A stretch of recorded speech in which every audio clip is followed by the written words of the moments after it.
Okay, everybody, all right? Now listen here. What we got here, this is the genuine article, all right? It's the Chicago, the phone book for the city of Chicago, circa 2012 to 2013. What can I say? It fell off the back of a truck.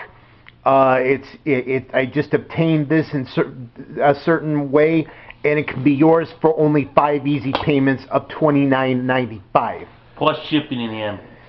Exactly, yeah. So, but you don't want to pass this up. It's collectible. It's a piece of history right here.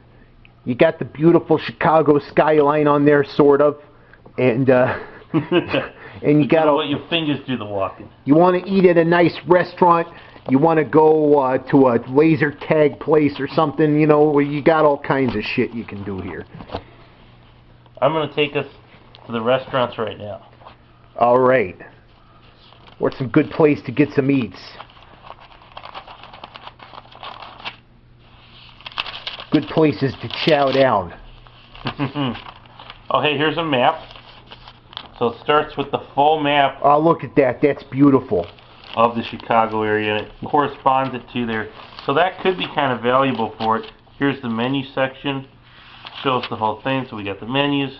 We got the map. I think one of the reasons why this book's so damn big is it probably consolidates all the suburbs. They probably used to all have their own phone book, and then as it declined, they put it together with this. But there's several pages of restaurant ads. My guess, if you looked at one today, half these restaurants wouldn't be listed in here. You know? So because there's a high turnover of restaurants? With that, and they're not going to pay the money. All right, because of the dying down of the phone books, which is why this thing is so valuable. They don't make them anymore. At least they don't make as many. This one, the new one, is probably like a couple of inches, not as thick as this one. Here's the other one. This is a current Cedar Rapids market one. And of course, Cedar Rapids is a puny town compared to Chicago. It's only what, like a tenth of the size. Probably even less than that. 250 for the whole metro, 250,000. But nevertheless, it gives you an idea of how, like, what phone books are turning into. Yeah, and put them by the side here. Doesn't really tell you much, I have to say, because they're different. They're different dimensions and different sized towns and everything. But good effort. I appreciate your effort. You're thinking, and I like the fact that you're thinking. Yeah, 5 years later, in a different and a different area, a completely different population size. But you know, good for you. Good for you. I appreciate the effort there. It's you know.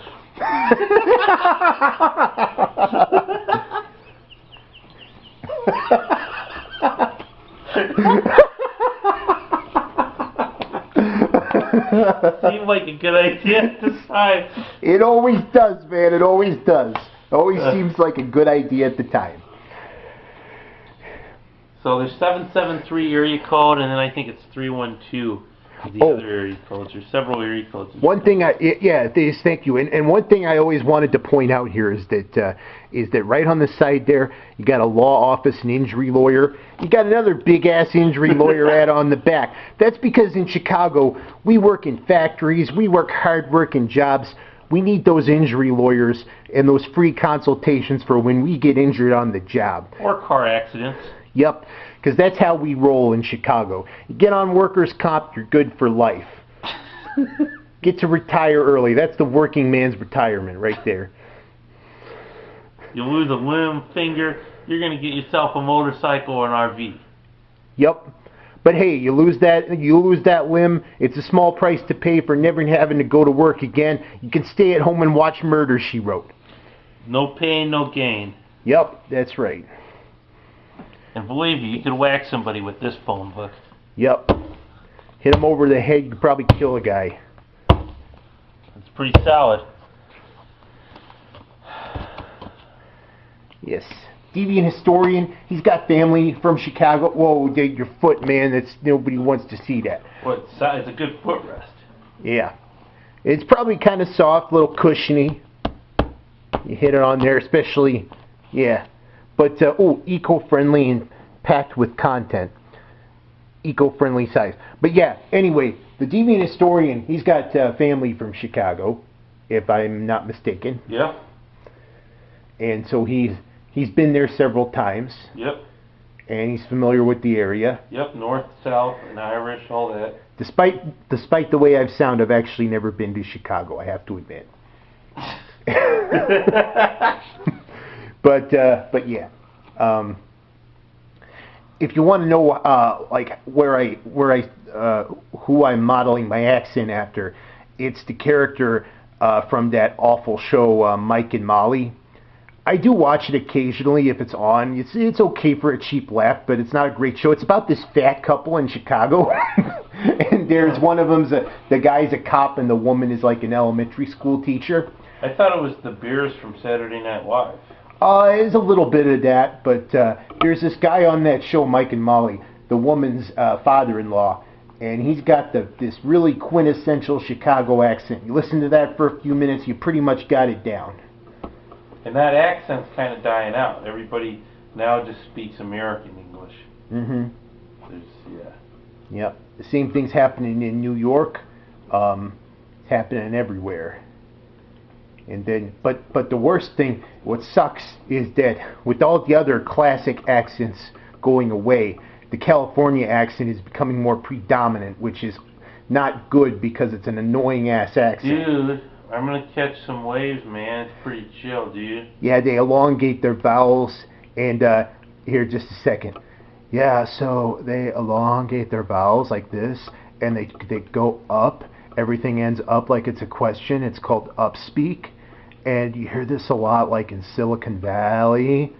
They elongate the vowels, and it always ends up on an upward note.